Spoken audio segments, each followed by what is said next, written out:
Ana qara biramiz ketdi. Qaniydi muzdek suv bo'lsa, mazzaq ko'milsam-da. Yo'q-da unaqa joy. Nega yo'q? Boribdi shunaqasi. Olmayapsizmi sen? Bormi rostdan ham? Borgan esa. Olib boring bo'lmasa. Chekmayotgan joyingiz? Ha, shu yer. Bor endi tengil obzor ber endi. Ha, bo'pti. Obzormi? Hozir yorib tashlayman.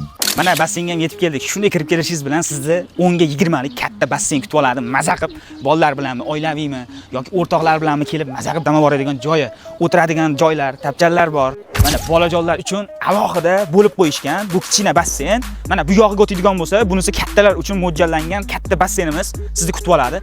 Basseyndan shunday chiqqandan keyin yoki basseynga tushishdan oldin mana bitta dush qabul qilsangiz, mana dushlarni ham chiroyli qilib qo'yilgan. Maza qilib kelib dam oladigan joy bo'libdi lekin. Ha, aytgancha salqin ichimliklar, undan tashqari mini stadion, maza qilib futbolda o'ynab chiqib, muzdekkina suvga kalla otganga nima yetsin-a?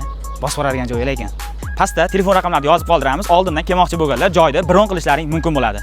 Endi manzilni so'raganlar uchun manzil Beshchashma sanatoriyasi hamda ona bola sanatoriyasi o'rtasida joylashgan. Barchalarni kutib qolamiz.